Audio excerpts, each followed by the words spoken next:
नमस्कार दोस्तों, स्वागत है फिर से सबका बुक्स वाले भैया पर। मैं अभिषेक हूं। दोस्तों 2025 नए साल का पहला वीडियो बना रहा हूं और उम्मीद करता हूं आपको वीडियो पसंद आएगा।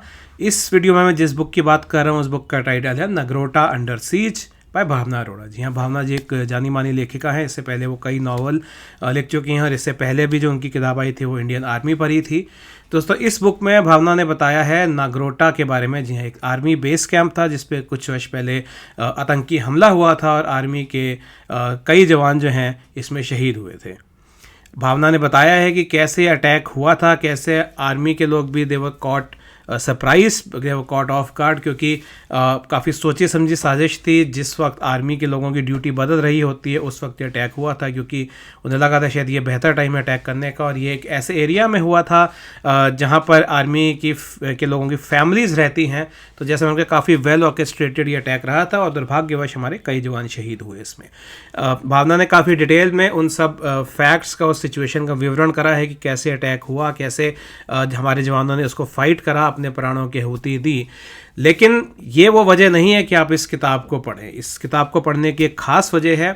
किताब का ऑलमोस्ट फर्स्ट 50 to 60% पार्ट जो है वो है आर्मी के हमारे जवानों की पर्सनल लाइफ्स के बारे में। जी हाँ, उन सब जवानों की जो इसमें शहीद हुए, कैसे वो आर्मी में आए और कैसे उनके आगे की कहानी की, किस तरह से उनकी शादी की बात चली, उनकी फैमिली आगे बढ़ी, इस तरह की बातें उन्होंने काफ़ी डिटेल में समझाई हैं। और मेरा मानना है भावना ने एक बहुत ही बेहतरीन तरीके से इस बुक का और उन जवानों का वर्णन किया है। क्योंकि ये बुक पढ़ के मेरे को एहसास हुआ कि हम आर्मी को अक्सर एसोसिएट करते हैं ब्रेवरी से, वैलर से, लेकिन हम कहीं ना कहीं भूल जाते हैं कि इस ब्रेवरी और वैलर के साथ साथ एक और बात है इस पर शायद हम ध्यान नहीं देते, वो है सेक्रीफाइसेस। जी हाँ, हम सिर्फ ब्रेवरी से इनामर होते हैं, अट्रैक्ट होते हैं, लेकिन बहुत से सेक्रीफाइसेस जाते हैं हमारे देश को सिक्योर रखने में। और आप उन्हीं लोगों की कहानी पढ़ते हैं जो कहीं ना कहीं उन लोगों में, जैसे आप उनके निजी जीवन की बातें जानेंगे इस बुक से, कहीं ना कहीं आप अपने को या अपने किसी भाई दोस्त को उसमें ढूंढेंगे कि इनका जीवन का वो भाग हमारे जैसा ही चला, कि किस तरह से उन्होंने पढ़ाई करी, किस तरह से उनकी शादी की बात चली, उनके बच्चे हुए।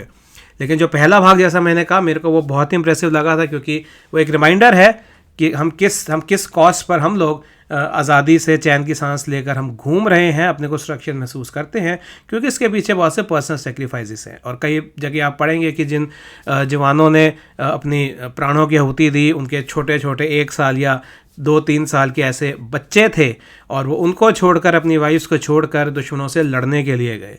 तो जैसा मैंने कहा, मुझे को भावना के लिखने का ये तरीका बहुत पसंद आया। क्योंकि जब हम, जैसा मैंने कहा, आर्मी बुक्स की बात करते हैं सिर्फ कितने लोग मारे गए, कितने हमने आतंकियों को ठिकाने लगाया और किस तरह से युद्ध चला। लेकिन युद्ध के पीछे की जो एक कहानी है बहुत बड़े फैमिली और पर्सनल सेक्रीफाइसेस की, उसको हम शायद अक्सर भूल जाते हैं। और भावना ने उस वे में कहूँगा ये एक बहुत ही अच्छे तरीके से किताब लिखी है कि वो आर्मी की विक्ट्री के साथ साथ आपको बहुत स्पष्ट रूप में दिखा देती हैं कि इस विक्ट्री के पीछे कितना बड़ा सेक्रीफाइस है।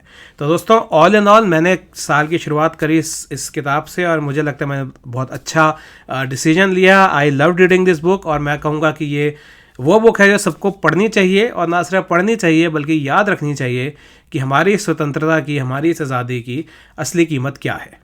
वीडियो देखने के लिए धन्यवाद। मैं आशा करता हूँ आपको वीडियो पसंद आया होगा। मेरे और वीडियोस देखने के लिए मेरे चैनल को सब्सक्राइब कीजिए, मेरे को ईमेल भेजिए readwith80@gmail.com। धन्यवाद।